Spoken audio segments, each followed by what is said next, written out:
साथियों नमस्कार। मेरे आज के वक्तव्य को मैं उम्मीद करता हूं कि आप लोग भी कमेंट में कोई ना कोई हेडिंग जरूर देंगे और मैं इस वक्तव्य को अपनी ओर से जो हेडिंग दे रहा हूं, जो इस पर हेडिंग ये बनता है कि हर डाल पे उल्लू बैठा है, अंजाम गुलिस्तां क्या होगा।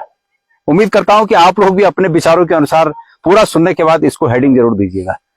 मैं आज 3 बिंदुओं पर बात कर रहा हूं।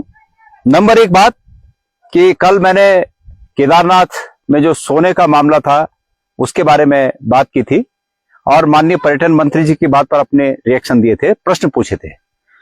उसके बाद पर्यटन मंत्री जी का तो कोई उस पर वो नहीं आया, लेकिन भारतीय जनता पार्टी के अध्यक्ष महेंद्र भट्ट जी का, जो कि राज्यसभा के सदस्य भी हैं, उनका उस पर रिएक्शन आया है। मैं उनके रिएक्शन का स्वागत करता हूं। लोकतंत्र में ये होना चाहिए कि जब कोई बात हो तो उस पर रिएक्शन आनी चाहिए। जो प्रभावशाली लोग हैं, जो ये समझते हैं कि वो राजनीति और सामाजिक विषयों की जानकारी रखते हैं, उन्हें अपने रिएक्शन देने चाहिए। तो महेंद्र भट्ट जी का ये जो रिएक्शन है, मैं उसका स्वागत करता हूं, अच्छी बात है। पर महेंद्र भट्ट जी ने एक बात जो कही है उसमें कि मंदिर समिति के खजाने की बंदरबांट करने वाले लोग आज सोने पे चिल्ला रहे हैं। तो मैं महेंद्र भट्ट जी से ये आग्रह करना चाहूंगा कि मंदिर समिति के खजाने की बंदरबांट, या हो सकता है कोई और शब्द उन्होंने कहा हो, मैंने पढ़ा था, जो भी शब्द उन्होंने कहा है, पर आशय यही है कि जब जो लोग मंदिर समिति में रहे उन्होंने मंदिर समिति के खजाने की बंदरबांट की है। मैं महेंद्र भट्ट जी से पूछना चाहता हूं कि मंदिर समिति में इस वक्त पिछले 6 सालों से 7 सालों से भारतीय जनता पार्टी के लोग काबिज हैं। कृपया उनके माध्यम से या सरकार के माध्यम से, पर्यटन मंत्रालय के माध्यम से वो ये बताने का कष्ट करें कि कौन ऐसे लोग हैं जिन्होंने मंदिर समिति के खजाने से पैसा बंदरबांट की है। मेरी जानकारी में तो यह है कि ऐसे बहुत से भारतीय जनता पार्टी के लोग अध्यक्ष के रूप में आए जिन्होंने अपने सगे संबंधियों को वहां पर नौकरी में लगाया, और वर्तमान अध्यक्ष जी पर तो यह भी आरोप लगता है कि उन्होंने अपने सगे संबंधियों की तनख्वाहें बढ़ाई। मेरे कार्यकाल में जब मैं अध्यक्ष था, मैंने तनख्वाहें बढ़ाने के लिए नियम बनाया। ये सच है कि मंदिर समिति में इस प्रकार के कई उदाहरण मिलते हैं कि जो कर्मचारी, जो अधिकारी 4 बार अध्यक्ष जी को नमस्ते बोल देगा, वो अध्यक्ष जी का खास आदमी बन जाता है और अध्यक्ष जी वहां पर मिले अधिकारों का दुरुपयोग करके ऐसे लोगों की तनख्वाहें बढ़ा देते हैं। लेकिन जब मैं इस दौर से गुजरा और मैंने महसूस किया कि तनख्वाहें बढ़ाने के लिए लोग सिफारिशें लगाते हैं या कुछ न कुछ वहां पर प्रमोशन के लिए कोई सिफारिशें लगाते हैं, तो ऐसे में एक नियम बनना चाहिए, और मैंने उसी समय वो नियम बनाए हैं।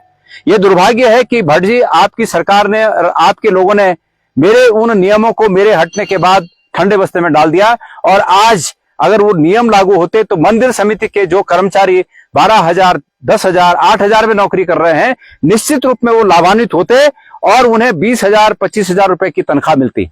आपको याद दिला दूं कि आपके वर्तमान अध्यक्ष जी ने मंदिर समिति का 10 करोड़ रुपया सरकार को दिया। उस 10 करोड़ से उन लोगों की जिनकी तनख्वाहें बढ़नी थी, उनकी तनख्वाहें बढ़नी चाहिए थी, न कि सरकार को जाना चाहिए था। मंदिर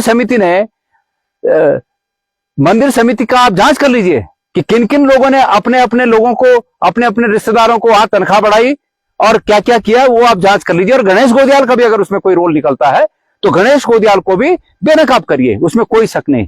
पर आपने कुल मिलाकर गोल गोल बात की, असली बात नहीं की आपने कल, कि भाई जो सोना था वो पीतल कैसे हुआ, उसकी प्रक्रिया क्या थी, उस पर आपने कुछ नहीं बोला। आपने ये कहा कि पर्यटन मंत्री और बद्रीनाथ टेम्पल कमेटी ने उसको सब कुछ तथ्यों के साथ रख दिया है। कौन से तथ्य हैं जरा हमें बताइए। तो आप लोगों को गुमराह करने की कोशिश कर रहे हैं। अगर हम गलत बोल रहे हैं तो आइए, मैं आपसे निवेदन करना चाहता हूं और आपको चुनौती भी देना चाहता हूं कि मीडिया के सामने आप और हम सामने सामने हो जाएं, मीडिया आपसे भी सवाल पूछे और मैं भी आपसे सवाल पूछूं, और ऐसे ही मुझसे भी मीडिया और आप सवाल पूछें और मैं उनका उत्तर दूंगा। तो ये तो रही बद्रीनाथ टेम्पल कमेटी की बात। दूसरा, आज का मुख्य विषय यह है कि पूरे देश के एक मुख्य अखबार में कल एक खबर छपी, और यह छपी कि जो कॉर्बेट पार्क में जो एक पेड़ों के कटान से संबंधित एक सीबीआई जांच चल रही है, और उसमें एक अधिकारी भी है जिस अधिकारी की भूमिका भी उसमें संदेह के घेरे में है और जांच के घेरे में है। ऐसे अधिकारी को सरकार ने अब राजाजी पार्क का अधिकारी बना दिया है। और उसके बाद जब ये खबर चली तो इस खबर के बाद सरकार ने जो डैमेज कंट्रोल है उसकी कोशिश की।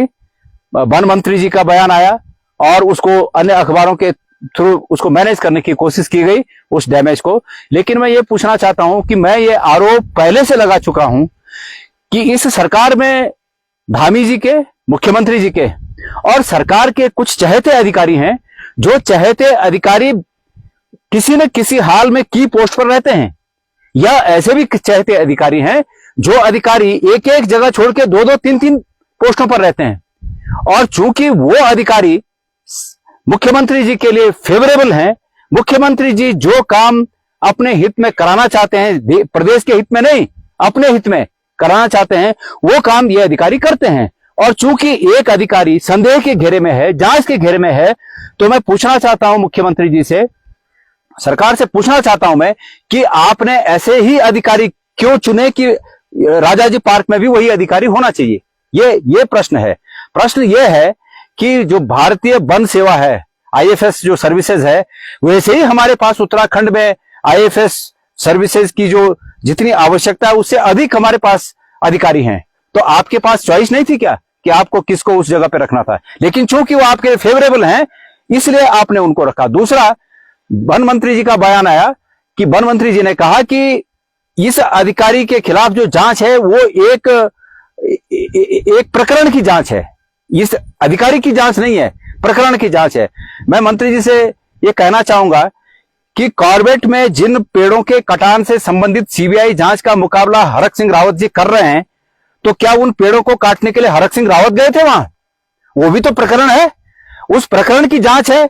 और उस प्रकरण की जांच के फलस्वरूप आप हरक सिंह रावत को जांच के लिए कटघरे में खड़ा कर रहे हैं, तो आपके अधिकारी क्यों ना जांच के लिए कटघरे में खड़े हों? इसलिए मानक दो नहीं हो सकते हैं कि कहीं पर आप ये चूज कर लें कि प्रकरण की जांच है और कहीं पर आप मानक ये चूज कर लें कि व्यक्ति की जांच है। प्रकरण कोई काम नहीं करता, काम व्यक्ति ही करते हैं।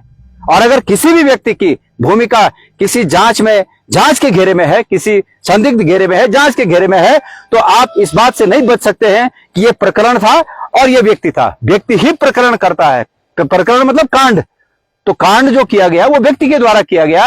और अगर आप ये मानते हैं कि वो एक प्रकरण था, प्रकरण की जांच हो रही है, तो सबसे पहले आपको हरक सिंह रावत जी की वकालत करनी चाहिए, क्योंकि हरक सिंह रावत जी मंत्री थे।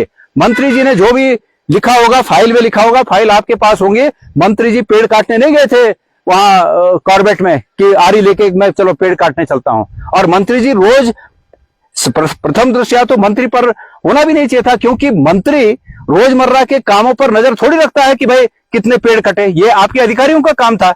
लेकिन फिर भी चूंकि वो जांच के घेरे में है, वो जांच का मुकाबला करेंगे, आपके पास पत्रावली होगी। लेकिन इस बात से आप नहीं बच सकते कि कहीं प्रकरण था जहां आपको फेवर हो।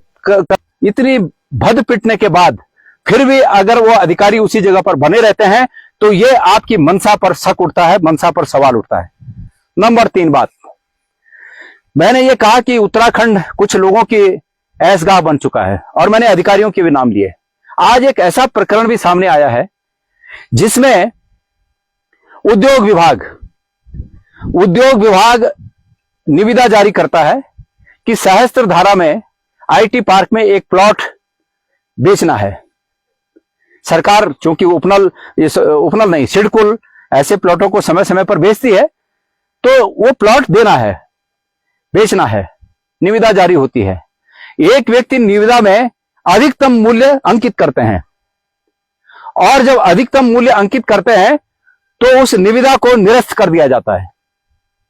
उसके बाद वही डिपार्टमेंट दोबारा निविदा जारी करता है और वही व्यक्ति फिर उस निविदा में अपना जो उनका रेट है, जो जिस हिसाब से वो लेना चाहते थे, अधिकतम मूल्य लिख देते हैं, निविदा में भर देते हैं, दोबारा वो रिजेक्ट कर दिया जाता है।